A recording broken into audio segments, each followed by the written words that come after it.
how it starts is how it ends. Meaning, when I met her, she left her fiance for me. And at the end of our relationship, she left me for another guy. Or so I think.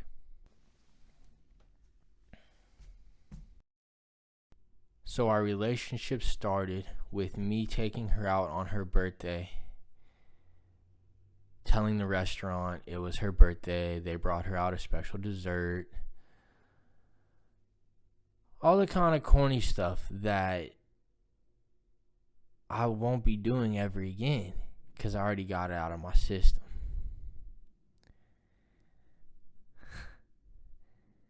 And that's why a lot of these women don't like me now, because they can't hide their games and their tactics. They have to face who they really are if they're even in my vicinity. And they can't handle themselves. Can they handle me? Yeah. But they can't handle themselves when they have to look in the mirror. On a lighter note,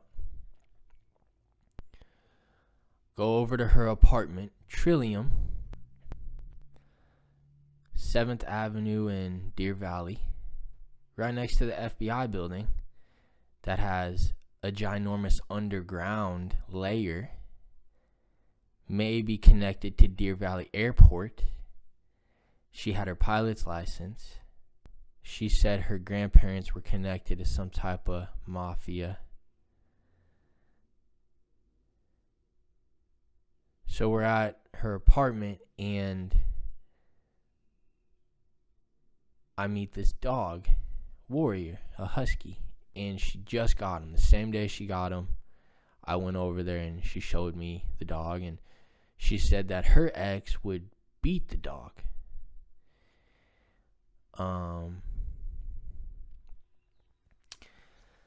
But anyways,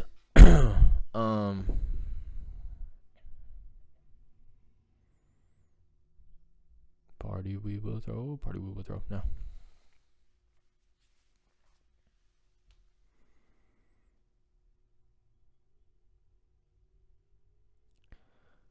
We talk for a little bit. I take her over to my hot tub at my apartment complex. At the time, I was living at a apartment complex in Tempe called Block 1949. It was on University and it's on University in between McClintock and Price, if I'm not mistaken. And this is my sophomore year in college.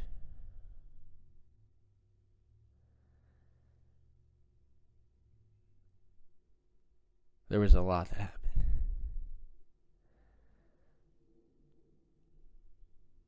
There was a lot that happened that sophomore year in college.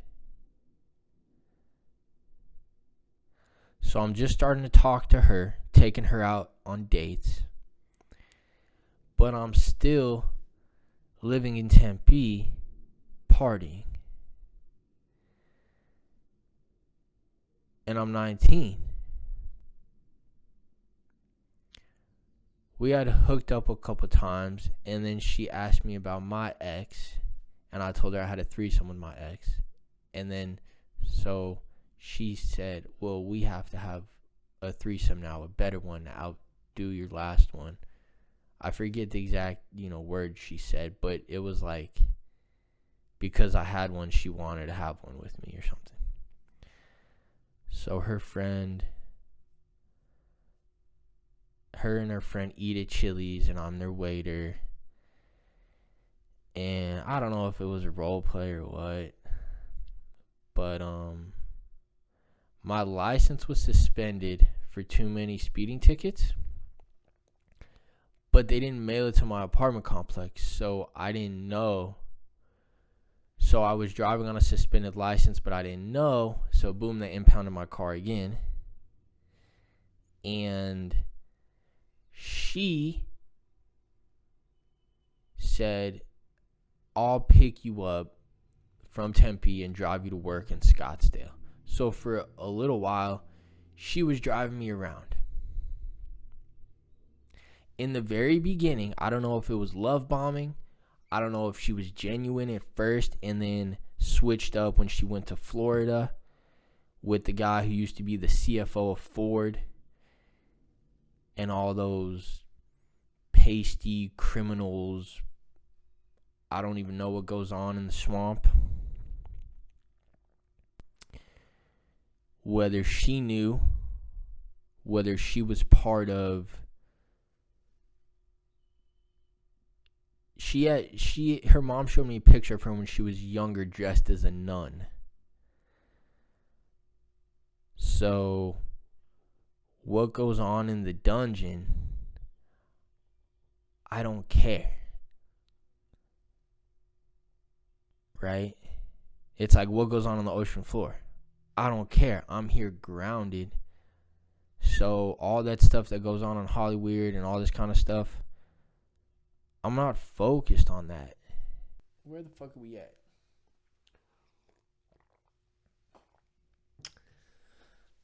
So in the beginning, it was great. We had the threesome with a friend, and she told me we could do this all the time. And we did. We had about 4 or so in the beginning. And, I hit a little different moves than I did with my first couple threesomes. But so she's cooking, she's cleaning, she's driving me around. She's more intellectual, a little more nerdy and smarter than the cheerleader girls and the party girls I was just with. So, in my mind, and then there's the hot crazy scale. So, my ex number 2 was like a 9 out of 10. Ex number 3, she was like an 8, 7.5. And that was the wisdom that I had got from the older gentlemen around the Glendale, Peoria, Northwest Phoenix area that I wandered around, talking to most people back then, learning, picking up on who people really are, doing what I do best, sensing every cell in the environment.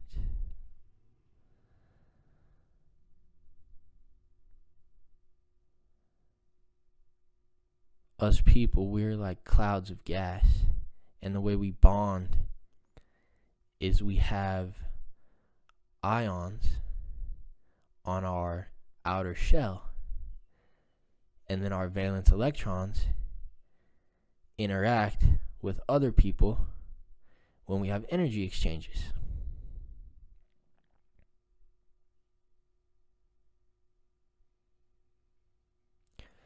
So based on all this information, my mindset was, okay, if I try to get with a 10 out of 10 girl, she's going to be crazy. All the guys are going to be hitting on her. She's going to be more crazy than a 7, because the crazy hot scale, inversely proportional. The hotter the girl is, the more crazy she is, and then this is what we used to think. So the sweet spot was like a 7. You want to get a 7 who cooks and cleans, who is less maintenance, less of a headache than the 10 out of 10 or the 9 out of 10. So I'm like, okay, I have the 7 out of 10. She's doing things for me. It's not just one-sided. And her friend, okay, she was an 8 and her friend was a 7-ish back then.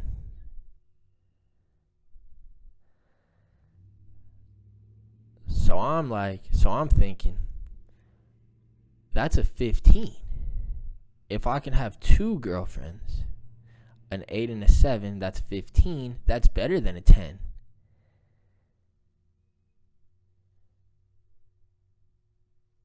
So I was like, okay, I'm going to ask her to be my girlfriend.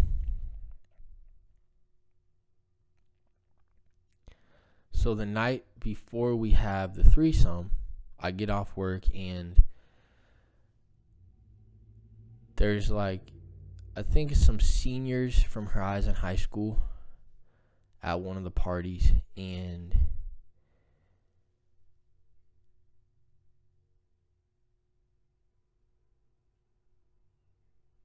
I basically have sex with this girl all night, and it was great. I don't regret it. But I had just started the relationship with ex number 3 maybe a few weeks prior or a few months. So in my mind, I'm 19. I'm like, oh, this isn't that serious. And I cheated on her the night before our threesome with the other girl. I don't sleep the whole night. They pick me up in the morning because again my license is suspended.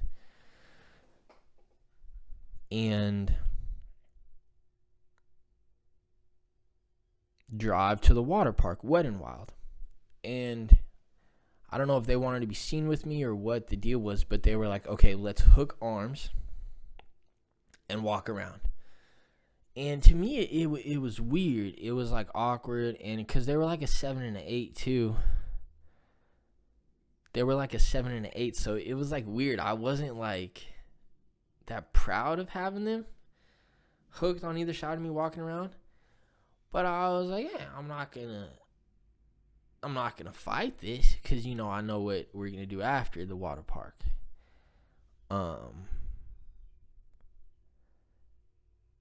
So after we went to Wet n Wild, things got wet and wild at the apartment. And I didn't tell her. So I cheated and I lied. Did I do it first? Maybe. But again, remember, I'm 19 years old. This is in 2010. Okay? Which is 14 years from the time I'm recording this. Okay?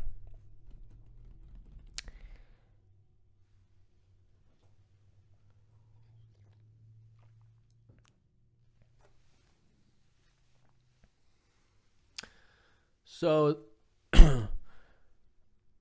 she asked if I smoked weed. And I told her, no, I don't really do that. And I didn't really do it that much compared to I had a lot of friends who were stoners and potheads. I never bought it. They would offer it to me because they were doing it all day, every day. They would offer it to me every now and then, and I would just do it at night. Tell me sleep. Do it, and we start making music. And it gave me a different perspective. It allowed me to kind of heighten my senses in certain areas, but then it lowers your skills. It lowers your motor skills. It lowers your reaction times, and now you're emitting off a different frequency, and you're in different realms when you do it.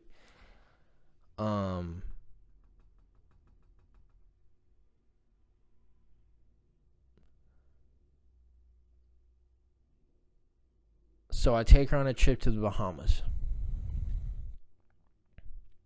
And back then, we're going 50-50 as well. Because that's another benefit. I was like, okay, she's a 7. We can go 50-50. That's part of the deal.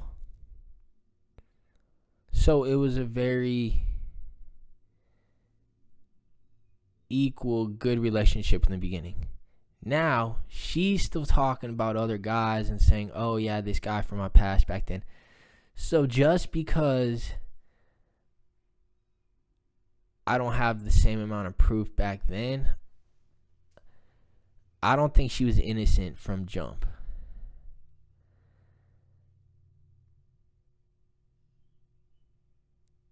There was a lot of red flags looking back on it. But since I cheated, I'm thinking, oh, maybe that's just me.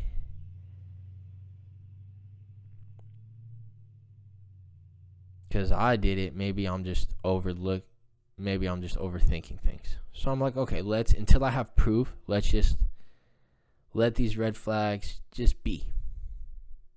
But I'm not making any further commitments. So we go to the trip to Bahamas, and it was fun. It was a good time. Then I take her on a trip to Aspen, Colorado, which I paid for this entire trip now. I had about $20,000 that I had saved. I had a lot of Apple stock I did really good off of. And at this time, I'm taking 6 engineering classes, which 4 engineering classes is full-time. So I'm taking 6 hard engineering classes. This is my junior year. This is my junior year at ASU. And so I'm working at Chili's, and then I get an internship.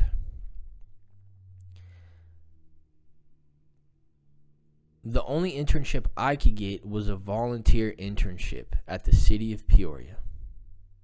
Unpaid. That's the only way I could get my foot in the door and get any type of experience in the civil engineering industry.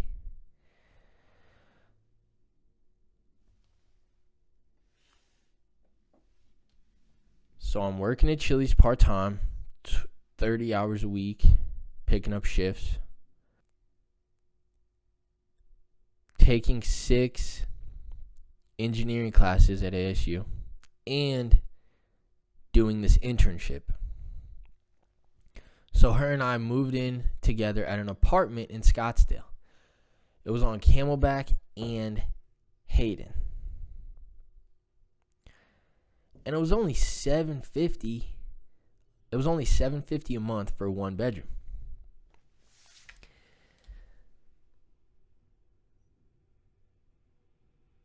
And everything is going great. I'm still going to my family gatherings on Christmas, Thanksgiving, keeping in touch with them. I still have a lot of people who I'm making my rounds with, talking to them, updating them on everything in my life. I'm meeting all these people at ASU, connecting. I'm telling everyone everything. I was an open book back then. I would tell everyone everything. And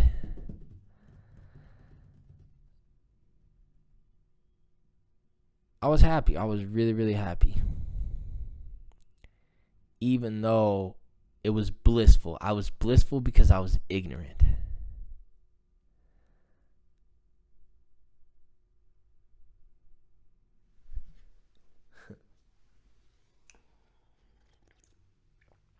So,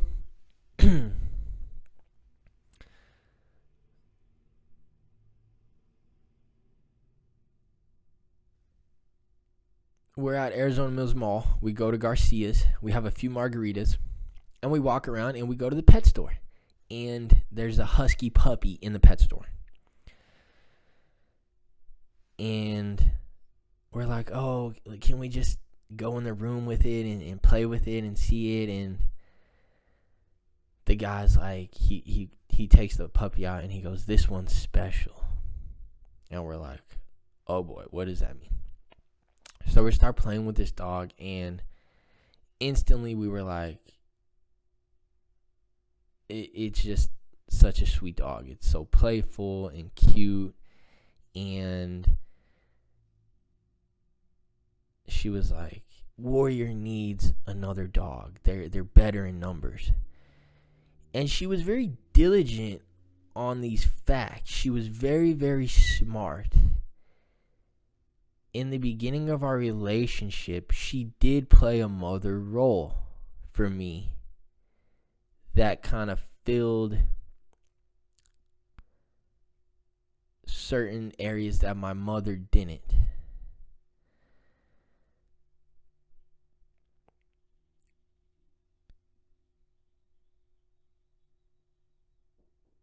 So she was like, if you buy the dog, I'll pay for all the dogs, vet bills and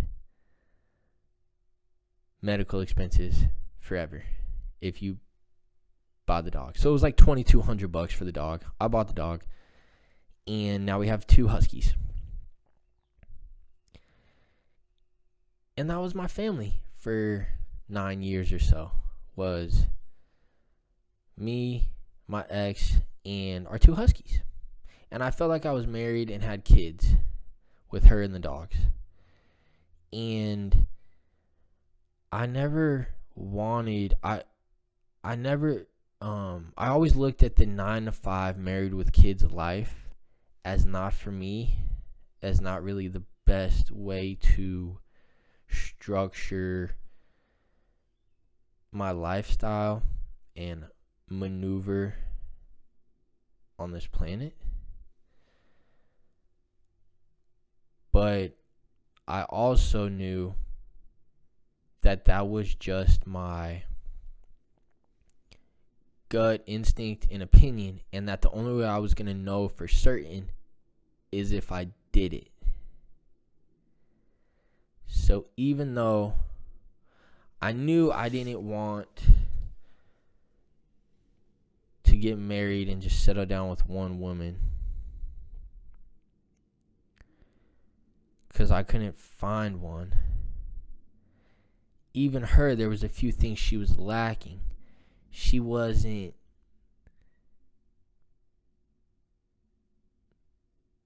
groovy.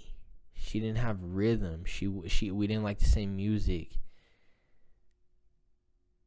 She wasn't athletic. Where are we?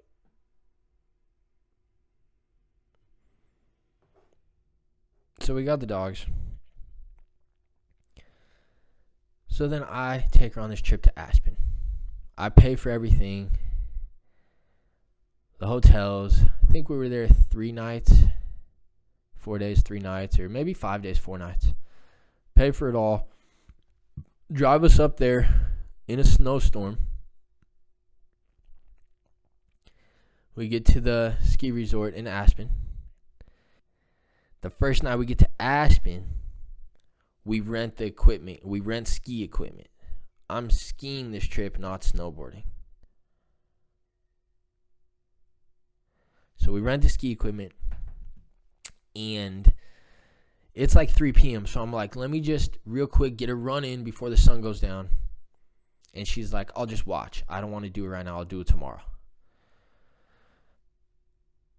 So I do a quick run on my skis. I'm like, I've snowboarded 10 times or more. I'm, intermediate level snowboarder. Like, I should be able to ski fine. I watched South Park. Cartman said, if you want to stop, it's pizza. If you want to go faster, it's French fry. So I'm like, pizza, French fry. Pizza, French fry. So I get up there and come off the top of the mountain. Oh, okay, I'm going fast. Okay, let me slow down. Pizza's not pizzaing. I'm not slowing down. So I just go faster and faster until I cross a catwalk, and I just hang in the air for 5 seconds, just parallel in the air. 5 seconds, because I was going so fast. And then boom, land on my back. A ranger comes over. Oh, are you okay? It's like, but the pizza French fry thing doesn't work. My cousin lived in Denver, and he is a ski instructor. So he texts me, hey, let's meet over at this mountain at 8 a.m. I'm like, wow, this is great. Like, he knows all the spots, all the runs. He's a ski instructor. I snowboarded a handful of times, but I never skied before. She didn't go at all. So I was like, okay, this is great. I can learn how to ski. He can teach her, and we'll have a fun time. So I tell her, hey, he wants to go at 8 a.m. tomorrow. Let's go meet up with him. And she says, oh, that's too early for me. I want to sleep in. I want to take my time getting ready. I need 2 hours to get ready. I'm not going to be ready until 10. You go with him and then come get me after. So I'm like, okay. So I go with him. He picks me up in his Subaru. He's showing me how he can drift in the snow with snow tires. think it wasn't until like 11 or noon that we finally made it back, because he had to drive and I didn't know how long it was going to take. And we get back to the hotel for her, and she's like pissed. She's like, oh, why you were gone so long, but you had me staying in the hotel room and all this kind of stuff. And obviously, looking back on it, that's what they do to control you and make you feel like crap. They guilt you and all this kind of stuff. But that's why it's time that there's always going to be that. But if you are seeing this, you're going to be in the space where that shit ain't cool. Like, girls don't do that around me. They know better than to come at me that way. So if you're around me, we're going to make sure people approach you the right way. So anyways, I cool her down or whatever, and then she's like, I don't even want to ski today. And then she looks in my eyes. She goes, are you high? Oh my God, I can't believe you're high. And instantly, like, that took me down from being way up here, like, oh, this is so fun, I want me to, now I feel game, and I feel shame and guilt, and maybe she's right, maybe I shouldn't have. And just the mind tricks they play with men, boys, really. But again, this is the stuff that made me. This is what I was able to trace to the back door. Oh, this is the female DNA component that's hardwired in their brain. They get power from men. And one of their favorite moves is to pin men against each other to fight over them to get power. I'm not going to air it all out right now, because nature never makes sharp turns. But if you know, you know.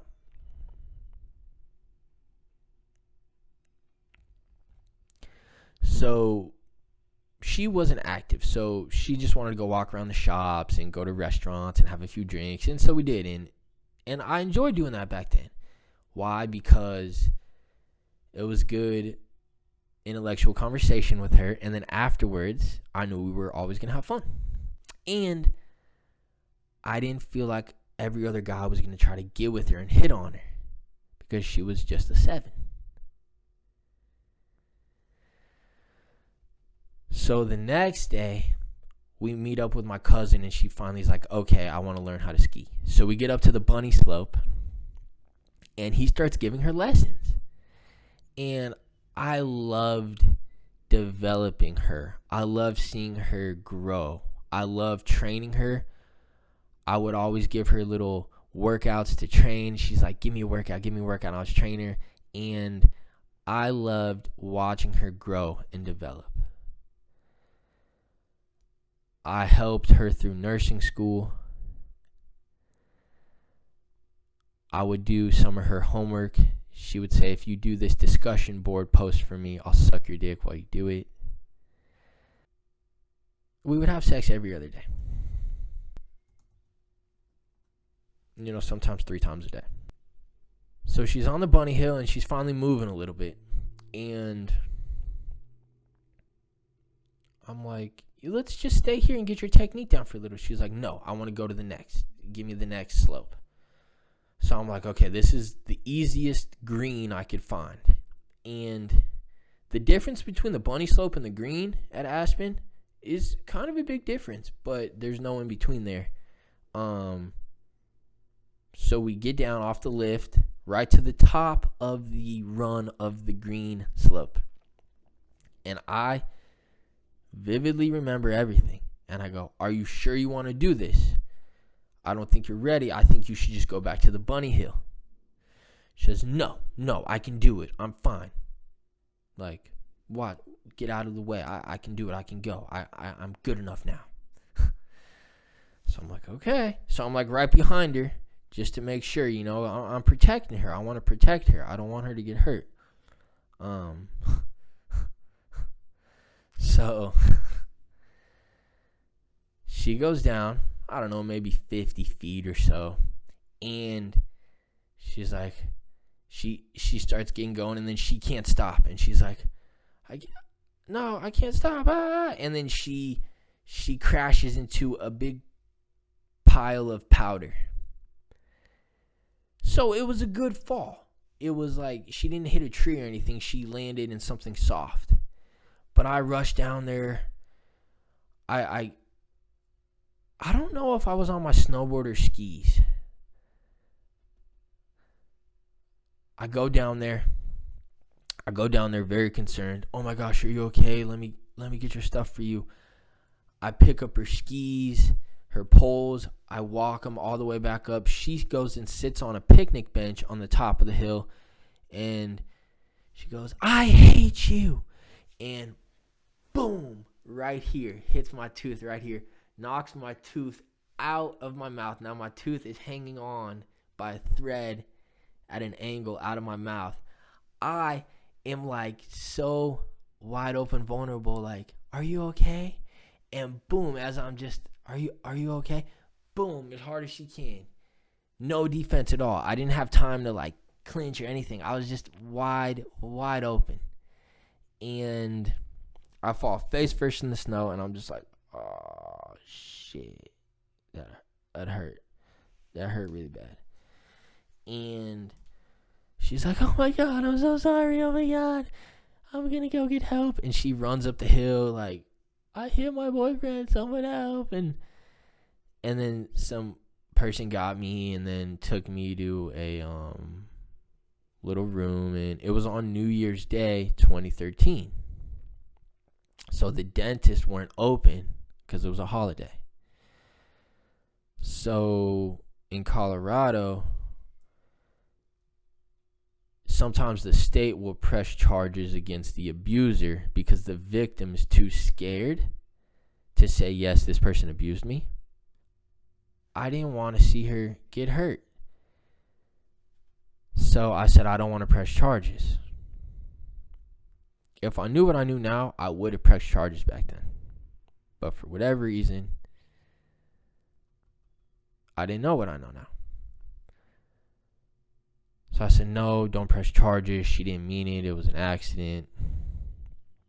And I'll pick her up. I didn't want to leave her there in jail. She was freaking out. And so I drove her back. She's like, I could just have my guy friend, come and pick me up. Again, giant red flag, but this is a guy we worked with at Chili's. So I'm thinking, oh, he's not a threat.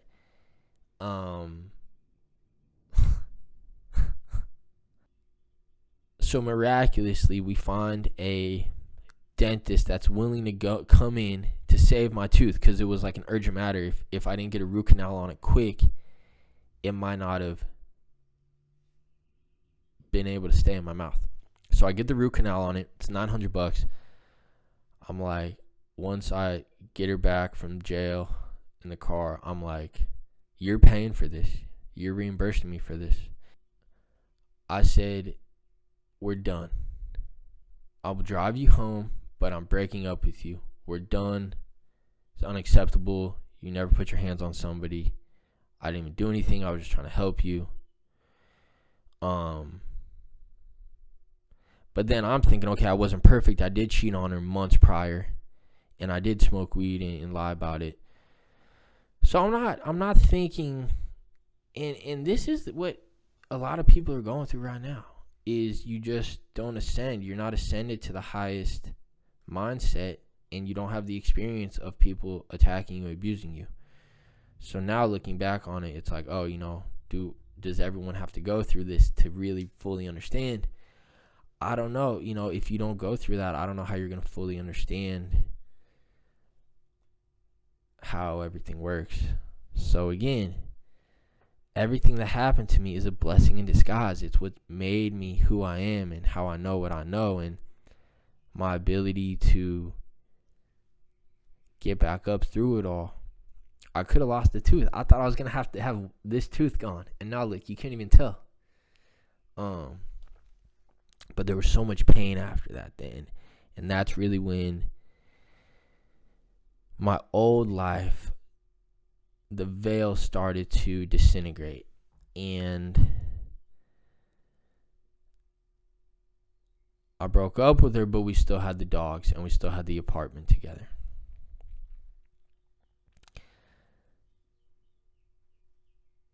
So I moved out of the apartment and moved back home. I was like 20 and I had to move back home. And she went to Florida with one of the guys who we worked with, who would drive her home sometimes. She's like, oh, he's just a friend. And I'm looking at these guys like, these guys, I don't think they're that good looking. I don't see anything special about them. So I'm not viewing these guys as a threat. So who knows what she did early on. But after all that, I basically got a tattoo, and that's the tattoo on my right foot, May 11th, 2013. So it took about 5 months after that for us to really separate from living together. Because of the dogs and everything, it was complicated, right? And that tattoo on my foot really just signifies me. I came clean to her. I said, look, I did smoke weed every now and then with my friend, and we played video games. And I would tell you I wouldn't. And I did cheat on you in the very beginning, right before the threesome. And I came clean, and I confessed all my sins to her. And I got the tattoo. And that was like my start over. And it felt great. And that's really what started me off on my ascension journey, for lack of better terms, was I confessed all my sins. I stopped lying. And at that point, 2013, is when I just started being honest with everybody. Instead of, hey, Paul, do you want to come eat with us? What I used to say was, maybe, let me think about it. Or, sure, I'll go. Now it's like, no, I don't want to go. I don't want to eat that unhealthy food. I'm not going there. Boom. So that was my big switch up too. So after, I don't know if it was all that pain where it's like, when you're in so much pain, you just start, thinking clear or whatever. But she left with the dogs. I'm just focused on school and work.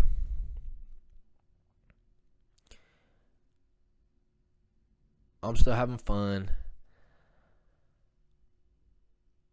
I didn't go out that much, but my friends were still going out all the time, so I met up with them for an event. We went to Maya in Old Town Scottsdale for a pool party, and Cruella was the performer. And I see a bunch of girls I knew from high school. And it was fun. And just something magnetic about me when I get in the mode, when I get in those star power modes, just something magnetic where girls can't help it. And some girl just starts making out with me on the dance floor in the pool area, and then holds my hand and walks me back to the girls' bathroom. And then we just go in a stall there, shut the door, and we start going at it. Should I say what we did? Yeah, let's say it. So I start face fucking her, and then I'm fucking her while she's standing up from behind. And I couldn't come. So I stuck it in her butt. And then she was not expecting that. And she's like, oh my God, we gotta stop. I'm not gonna say that. Why would I say that? I don't even know if I should say. Why did I say the bathroom thing? Because, so then after the bathroom, then there's this other girl who I meet, and we start dating. And we go on a few dates. We go on a date to Castles and Coasters. And I'm like, wow, this chick is cool. And she comes over to my house, and she sucks my dick while she gives me a light show and while I play N64. So I'm like, that's talent right there. And she was great, but for whatever reason, I told her, I'm like, you can't tie me down. But it ended on a good note. She worked at DirecTV, and I picked her up on her lunch break, and we went to Rubio's, and we hotboxed my car, and I gave her the rest of the blunt that we didn't finish, and she was like, oh my gosh, I can't believe you're so nice. Like, just the littlest things back then, like, it was different. Like, hoflation is real, because back then, it just seemed more like they would actually appreciate little things. And again, I could have just been the fucking dog they were training, love bombing. So I don't know if they were really genuine back then, or if they were just really, really good at coming in with the love bombing shit. But either way, for me, I'm blissful. Ignorance is bliss. I'm like, wow, this is cool. Like, I'm actually connecting, because there's so many girls to choose from, and I'm picking the right ones. I'm really picking the right ones here with good personalities. They're like video games, like they're smart. Like, I'm picking the right ones here. And I turned down more girls than I got with.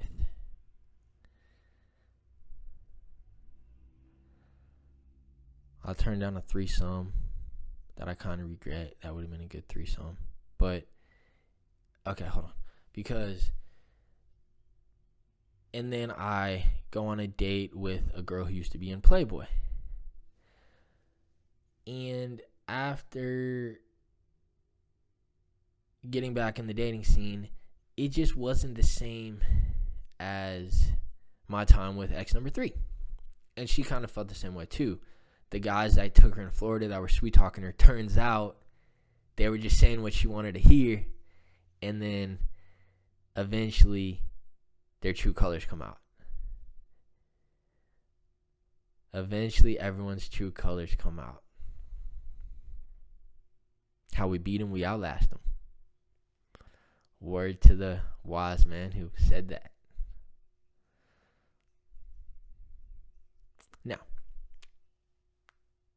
Now,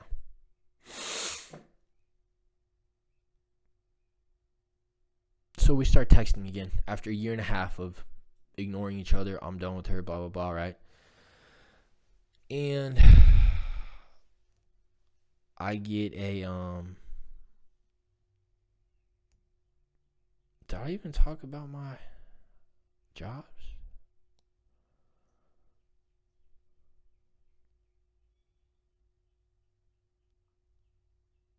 So now I'm just focused on work. So, damn, there's so much to say. So, I graduate. I graduate ASU with my civil engineering undergrad bachelor's degree. And the same week I graduate, I resign from my volunteer internship. Then I get a job as an estimator at the company's name is called The Masonry Company. There's 4 people there. The CEO, the secretary, a superintendent, field guy, and me, the estimator. Small office in Chandler. He's telling me how the company's growing, and that since I'm like number 2 in line because the other 2 people don't have degrees. He's like, you know, eventually one day you could be the vice president of the company, and selling me all these types of dreams, making me work hard. But he did teach me how to read construction drawings, because they didn't teach you that in school. And he taught me how to estimate. And it was stone veneer was the main thing we were estimating. He had just won the Viquiva casino job in Levine. It's like $230,000 to put the stone on there. And he had a high profit margin. So he's training me to come in with these high profit margins. And I'm like, well, shouldn't we lower our profit margin so we're the low bid so we get more jobs? And his mentality was no, because since he won one already with a high profit margin, he wants to keep it like that. And he's Mormon, so he's basically telling me how Mormon people like to only help other Mormon people and they stay together. And eventually he has to lay everybody off because the company runs out of money because we were bidding too high. And I had an apartment in Chandler, like the crappiest place I've ever lived. But I was paying for it all myself, and I was making $15 an hour at that job, 40 hours a week, and I would work more hours for free because I was like, yeah, I'm gonna be the VP one day, blah blah blah, and I was working hard. I was putting in a lot of work, and my apartment back then was only $550 a month for a 1-bedroom. And my dad helped me move into it. We moved his old leather couch up the stairs. And I had a nice little spot in there. And once I got laid off from the job, I had no way to keep paying for that. So I had to break my lease. Couple $100 to my name, so I have to move back home again. But before all that, right after I graduated and resigned from my internship, one of my friends, he's from Richmond, I think, the Bay Area. He's Jewish. He was basically couch hopping at all these different people's places, but it wasn't looked at as how it's looked at now. Now it's like, oh, you're a loser, because all these little just shallow, materialistic, judgmental people got on social media and started chirping. But anyways, so my dad still has a big house. I still have relatives that have houses. I'm like, I just got an engineering degree, so I'm not feeling like broke or anything. But I had to quit my job at Chili's my last semester at ASU to focus on school because it got that hard and I was taking that many classes. So I don't have an income at this point. So I'm just spending the money that I have saved, and I'm like, I finally just finished all that degree. I'm going to hang out with this guy, and I'm just going to essentially stay at other places with him. So it's me and my friend, and we're basically couch hopping, and we do it for a month. For a month straight, we're just living like a free life, using our network to stay at their apartments or whatever. But we still have money. We're still paying for our food and everything. And we're paying for their stuff sometimes. I don't know. But that was a very fun month for me. And it really got the rest of the partying out of my system, because then from like 19 to about 23, I didn't really do that much partying. But then it was 23, right when I graduated, boom, went hard for a month, and then it ended with basically running out of money. I had $12 to my name, and I had to give him money. I gave him money that I owed him so he could fly back to California because he ran out of money. So I have $12 to my name. I'm in Scottsdale. I have no gas in my car to get back home. I had to write the gas station clerk a check for $12 to get gas to get back to my dad's house in North Phoenix at the time. But again, I'm still under my dad's leadership. And all he said was, go to college, get that degree, you'll be set. People will be handing you a job. So I come back. Okay, I got the degree. At this point, I want to be given the leadership position of my family. I was able to outperform my family, my relatives. I got the engineering degree. I worked out. I was the strongest one, the smartest one in my family. So I was like, okay, you guys, like, I can teach you guys things. I can help you guys grow. Like, let's all build together. Let's all grow together. Let's start businesses together. Let's all work together. And now they start ganging up on me and shaming me. My cousin's like, you're not even part of the family anymore. And instead of them being able to grow with me as I thought, they all start attacking me now and trying to guilt me and shame me. And that was tough back then. Now it doesn't bother me, because all that pain I felt about my ex or my relatives, that was all my mid-20s. My mid-20s was tough because I was going through all that back then. Now I'm 33. I see, oh, that's just part of what you have to do to ascend and be a man.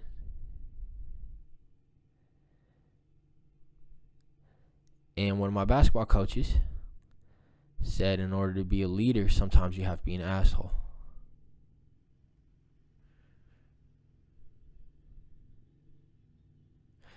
And anytime an older guy, or anytime anyone taught me something, I was kind of a sucker for them. I was like, you taught me something, you helped me grow, like, you know, I'm here for you type thing. But then people mistake kindness for weakness as well. And the bottom of the line is, these people that were older than me didn't want to listen to me, especially my mom, because they always viewed me as younger than them, right? Even though I'm a Pisces, Pisces is the oldest sign, so I have an old soul. So they think I'm younger than them in the flesh, but really I'm older than them in the spirit. And my ex was the one who taught me about astrology. And just like anything else, once I research it, I'm like, oh, this is wrong. But it leads to more accurate Akashic record templates. That's one of my things is like I hold these Akashic record templates, and as soon as something hits and sticks, I'm like, yep, that's it. Boom, that's it. And I'm able to just scan billions of data points subconsciously to derive a conclusion with a specific probability attached to it. For example, someone could say something, or I could research something, and I could say, okay, there's a 98% chance that this is true in the Akashic record model of reality. Some people say perception is reality. That's not true. Your perception is your reality. But under the bottom base layer, because let's say there's AI, right? So what they do is they project other realities as a layer on top of the base fundamental reality, which is the Akashic record, which is stored.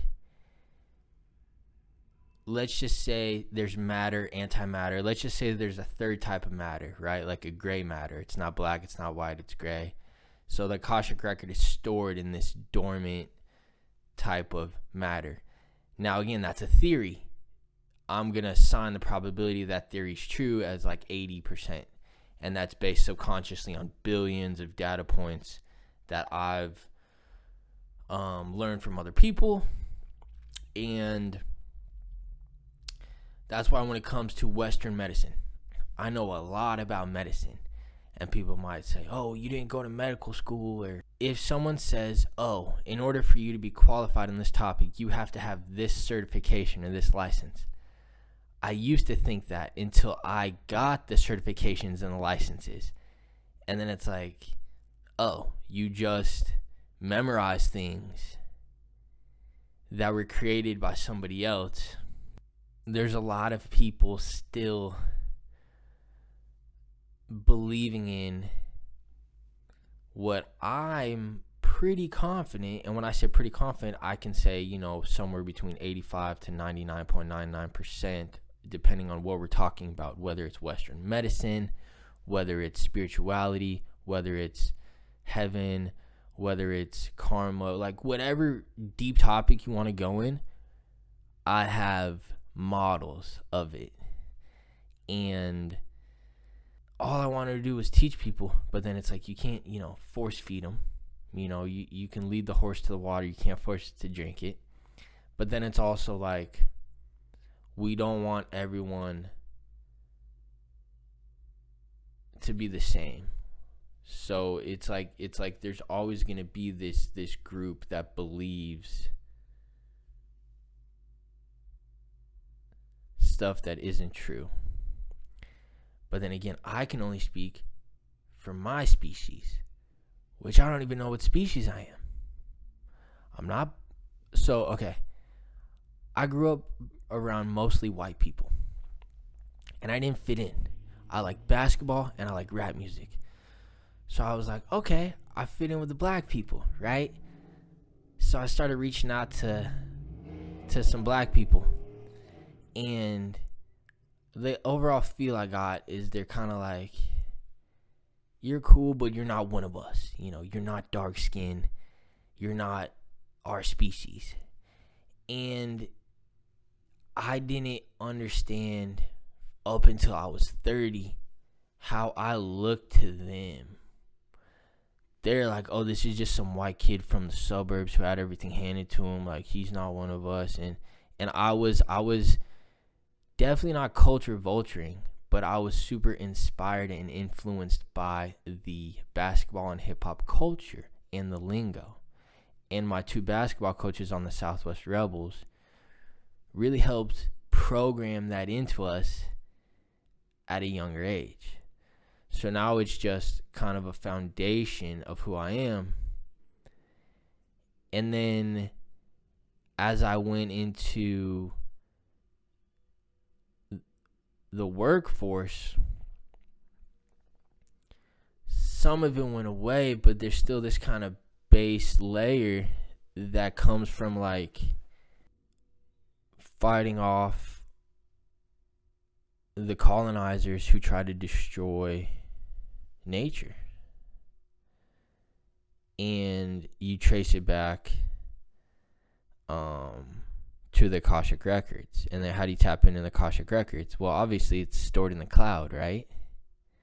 So the more you grow, the harder you work out, the more you learn, combined with this sort of ability to process information. Like, my biggest strength was I had so much information thrown at me, and based on the person's tone, based on the person's cadence, see how I'm talking as I'm thinking, it's flowing authentically. This isn't premeditated marketing.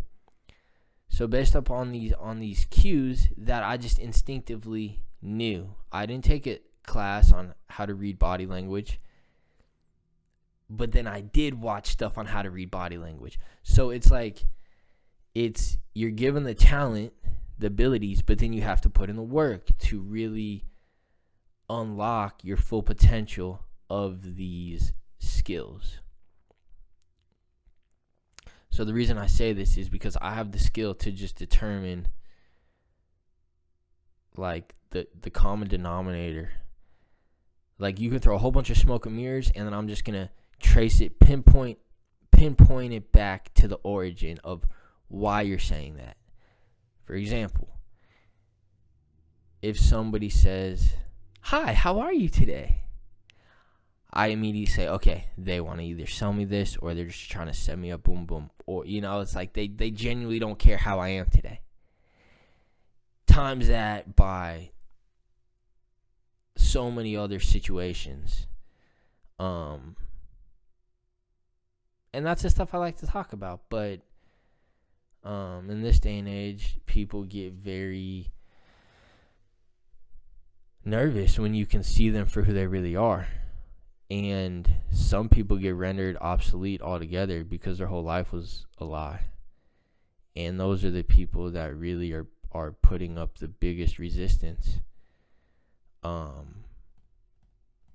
really just saying how they really feel.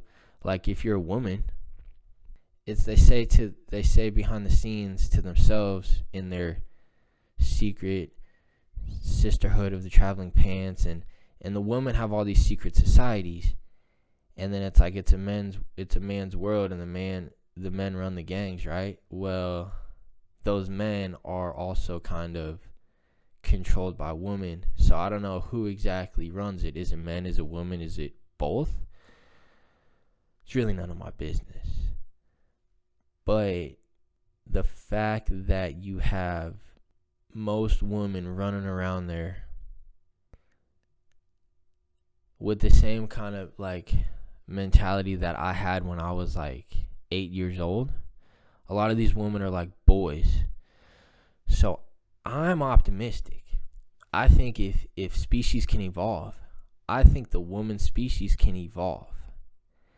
And I guess that's my only hope really, is like maybe some of these women will actually fight off these urges, because it's overwhelming. When you feel that magnetic pull, it's hard to say no.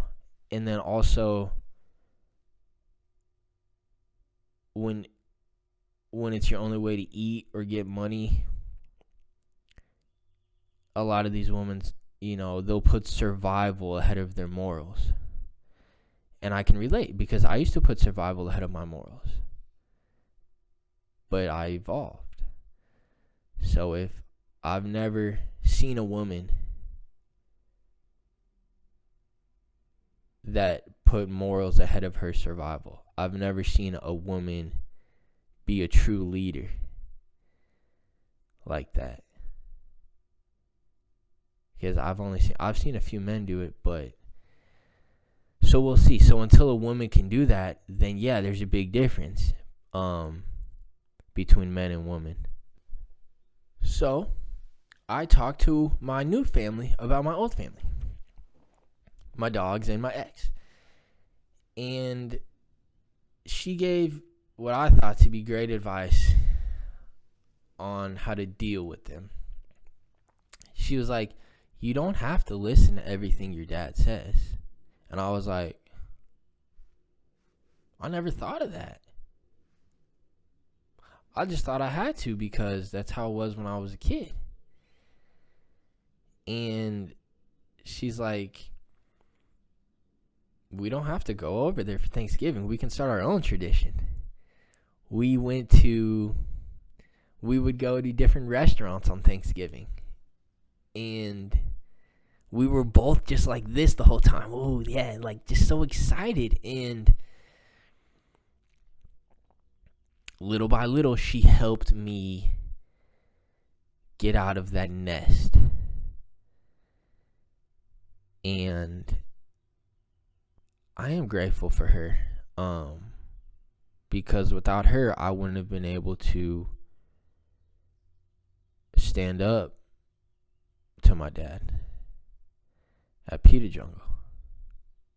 But we're not there yet. Be patient. Where we're at is Grandpa Bert's still alive. And I'm 25 years old now, and it's time for Christmas. And I had just went 24 consecutive years. The Anzinis, we do Christmas Eve at Aunt Bernie's house, and then Christmas Day we do it at one of these places.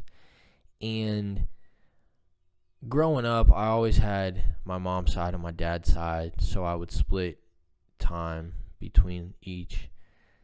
But the Anzinis, it was a huge deal because they would only see me once a year on these holidays as I got older. So after going there for the last couple years, not talking to anybody.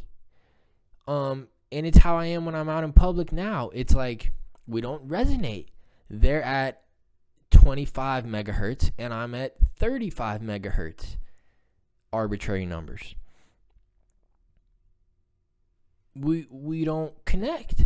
And it was multiple years where I would sit there at the table at the holidays. No one would say a word to me. They would just talk about stuff they were talking about, and then when I did say something, it was met with resistance, and it was just met with skepticism, and they would make fun of me, and they would all tease me, but it's really not teasing. It's negative energy, and it's just showing that they really do have this underlying kind of hatred towards me.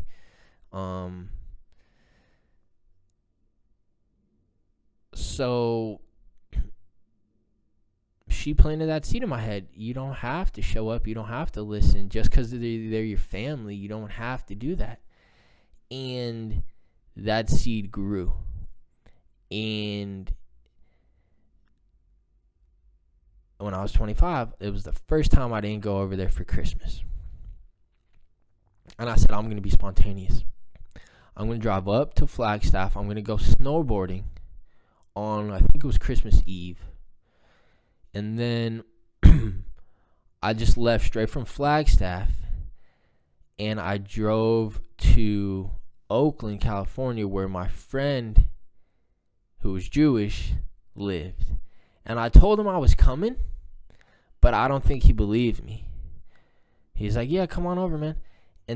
But he thought I was just kidding. And then my phone died and I didn't have a charger because I wasn't planning on doing this. But it was like I was there in Snowball, and I was like, I just can't stand to go back there again and just be not appreciated and attacked and have all this knowledge. I just want to share and speak on things that I think actually matter, what's actually happening in the world. And they just, like, if you still talk about who you want to vote for, I can't take you serious. And times that by 800 other indicators. If there's something you say and speak on a topic, I'm like, oh, you still don't get it. And then I just plead the fifth. And again, this is one of those things when it comes down who to vote for. The president doesn't call the shots. It's the people behind him pulling the strings. But then those people don't see who's behind them watching. Glory be to God. But let's not get off topic. Hot topic. When will he stop it? They try to silence the prophet. Let me just chill. Where are we? Birds. Hear those birds chirping? Where are we, birds? MK Ultra. No, I'm just playing. Okay. Where are we? MK Ultra noises. Oh my gosh. No, I'm just playing. Okay, where are we? So boom, I head out to Oakland, and I just drove off instinct, like an internal compass. I was like, oh, I don't have a map. My phone's dead. But, if I just keep heading west and north, eventually, the street signs are there. I'll hit it. So I fucking end up there. And then I pull up, and he's excited. So now I'm have my car in Oakland, and it's Christmas. And he's making steel cut oats in there with his mom and his brother, and it's a fun time. And then we end up going, I think it was the following day, we ended up going to a like a meetup in San Francisco. And I'm thinking he's some type of like bigwig out there. I don't know, just the way he carried himself. Now, one of my other friends, when we met him at ASU, who I known since 4th grade, who was my business partner, said, he's not like that, right? He's just putting on some act. And again, that's why I'm saying, like, recapping everybody. And it's like, then it's like you trace who they're connected to, and it all comes back to the spirit realm is actual reality. But it's more enjoyable to be in a body. So spirits don't have bodies. So although all actual reality is bodiless, a more enjoyable way to experience reality is through these bodies. So that's why we have to make systems. And it seems like everyone's just fighting over whose body is going to have the most something. But when you really realize the optimal way is everybody can have everything they want. But you have to reach the highest level, because when you're younger, you're going to be greedy. And when you're older, you're still probably going to be greedy and have to reincarnate to learn your lessons. But if you can reach the right consciousness and get rid of greed and fear, then you can say, okay, I only need this much, and it's going to leave plenty for everybody else. I have everything I want. What do you want? Okay, let's get you what you want. I already have, a house. Let's build you a house. And if you're not on that type of time, you're under anyone who is on that type of time. That's why you put me in front of any of these fake politicians or any of them. They can't stomach being next to me because they're not even close to that level of righteousness. And that all these scientists aren't real scientists. Not even close. And any of their little minions online trying to discredit, we go back to the, if you don't have a degree in this, you're not qualified to speak on it. That statement is the same as, who are you voting for? It's like a dead giveaway. You're operating in a lower consciousness. So if you say certain things, you're going to give away what level of consciousness you're operating at. But let's get back to the life of Paul Anzini, and let's save the deep spirituality, science conversations for a different series. So where are we?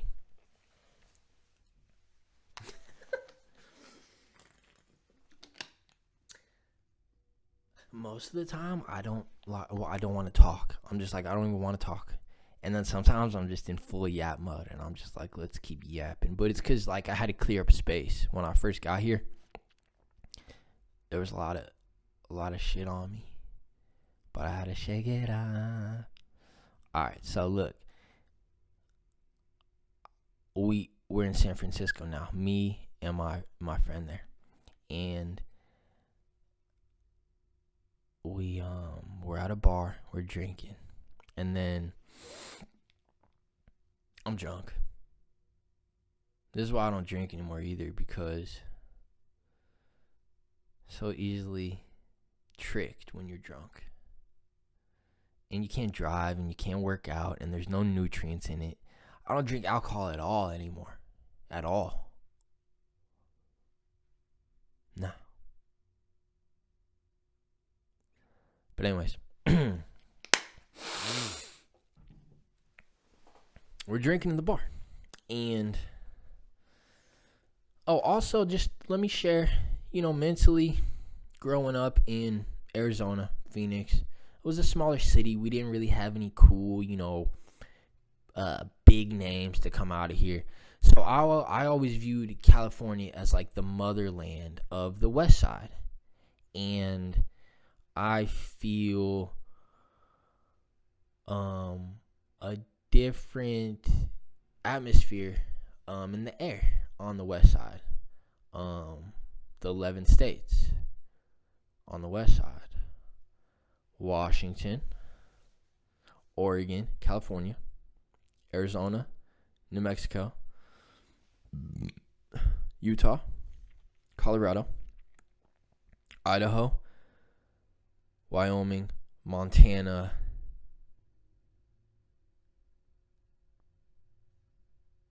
Nevada.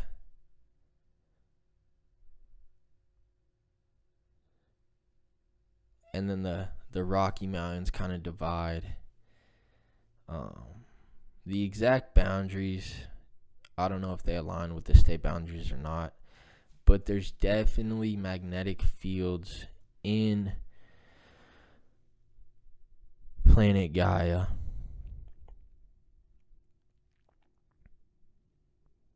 And there's a huge difference between where you were born and where you're at now, because it's all magnetics.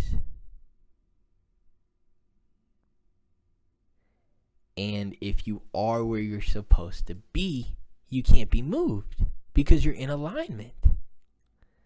If you're not where you're supposed to be, you get moved back into alignment.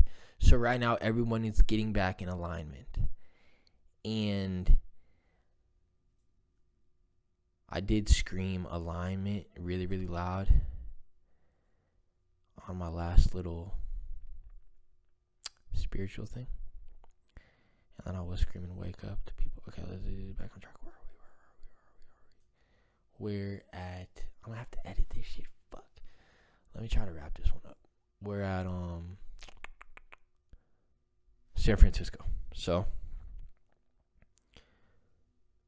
we're in the bar just talking to people, and then he pulls out in like an alleyway between the bars. My friend pulls me out.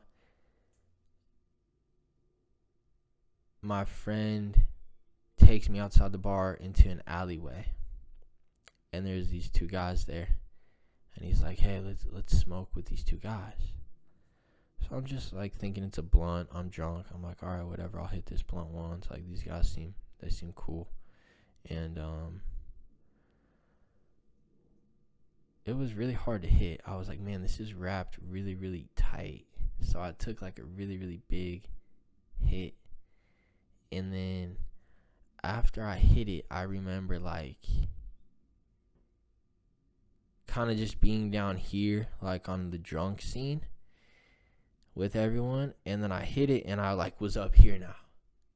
And now I'm like at a higher, or what I think to be a higher, clear mind state. I'm like, wow, like, let's go. And now I'm like moving with some type of different like motion.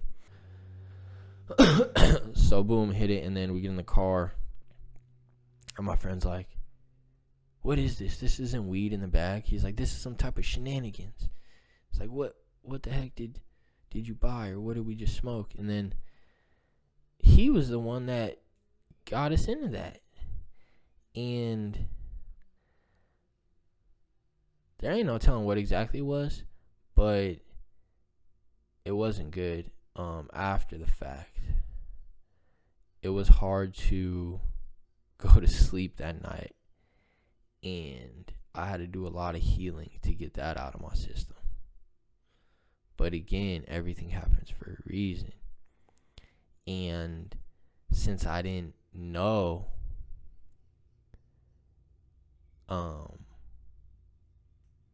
since I thought it was weed, I didn't have any negative thoughts in my head when I did it.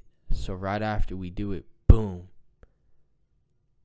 I'm in the car. I'm driving the car now with my friend in the back seat and some random guy we never met with a gun on him in the shotgun of my car. I hand him my phone. Like, hey, talk to these girls, find out where they're at. We go meet up with some girls we met, and then I go upstairs, and there's this girl I used to play basketball with. Her last name's Jenner. And I had made out with her once, and I think we just were like making out or whatever. And now I'm running red lights. Yeah, I'm not saying this part. I have to. Because okay, here's another thing. If you hold in stuff or you lie about it, you lower your frequency. So the reason I was able to keep raising my vibration is because I didn't lie. And it's like, yeah, this is embarrassing. To sum it up, this is embarrassing. But my friend took us out of the bar. We smoked shenanigans or dog food or whatever it was in the alleyway. Looking back on it, did he do it on purpose and it was to set me up part of the Jewish plan? Probably. But again, God works in mysterious ways. So what it probably did was activated something in my brain. Again, if I knew what I was doing, I'd be devastated. I didn't know what I was doing. So I'm just like, hey, I feel great. Like in the movie Baywatch with Zac Efron. That came out after this. Okay? So once I start experiencing this shit that I'm like, I don't want to speak about, and then I see it coming up in movies, it's like, wait a second. All the stolen greatness.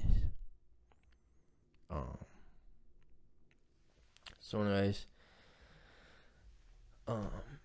I ran some red lights, and there was this guy with a gun in my shotgun. I gave him my phone, and I was acting like I knew him, and that's when after that, I basically learned, okay, just because these guys, try to act cool with you, they're actually the fake ones.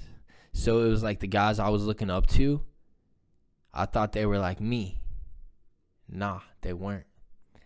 But they grew up in harsher conditions than I did.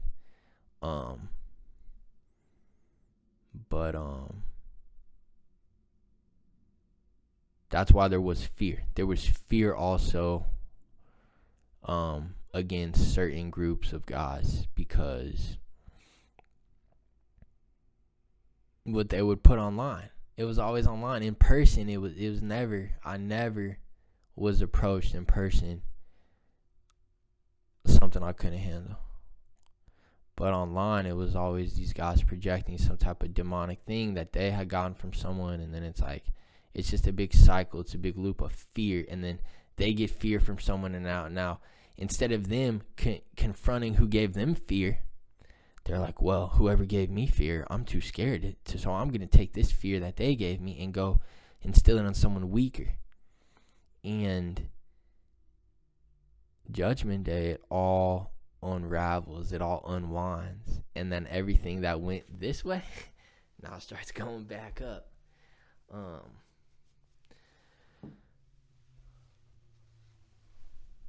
First will be last will be first.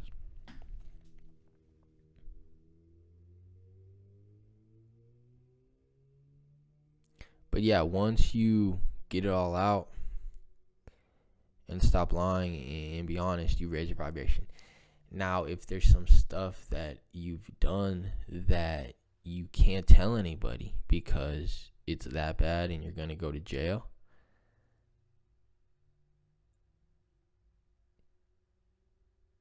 it would be better.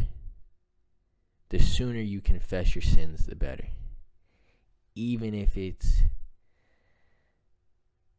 that bad, it's really not, right? It's horrible. Like, people have done horrible things, but if they don't speak on it and they take it to the grave, they think it's just going to disappear. it's going to come back to them in their next life, in their next reincarnation, or in their kids. It doesn't go away. You have to face it. But people don't want to face their demons. They want to take their demons and then go project it on younger people because they're cowards.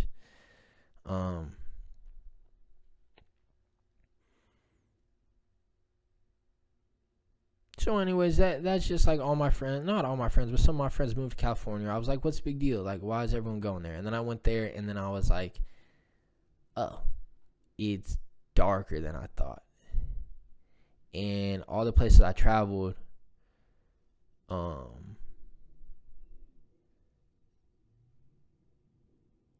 didn't have as much sun. It's not like it was here. I'm so off topic. I gotta say that part. We're gonna leave that part in. But anyways, after that, I go back. I get a job in Cave Creek as a structural engineer in training. Again, a small company. The owner, who's an engineer, 2 drafters, and a secretary.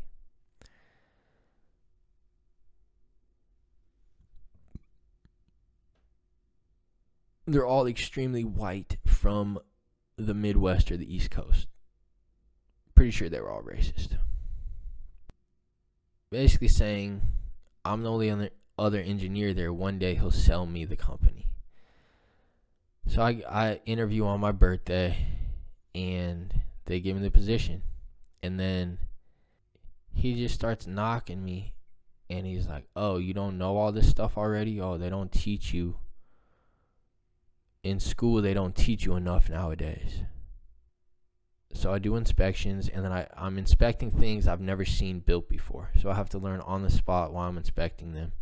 But that was a great experience. And then after a while, I knew what I was doing with the inspections. But then when it came to designing stuff, he never taught me one thing about designing things. He's just like, here, run this model.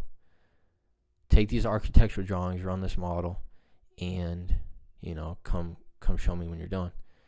And then I basically did it, and there's like all these questions I had. He was never in the office to ask him questions. And then I showed him the model, and he's like, oh, you did it wrong. He's like, I can't use you for this. I should have hired someone with more experience. I'm just going to use you for inspections. And then we went out to like Oregano's Pizza as an office. And it was just super awkward because we're just entirely different species. A big age gap. So after that, he basically fired me. And that's the only job I've ever got fired from. And that kind of steered me away from structural engineering. Especially because at ASU, I didn't have good structural engineering teachers. They really didn't speak English. You can't even understand them. And they never said how this relates to the real world at all.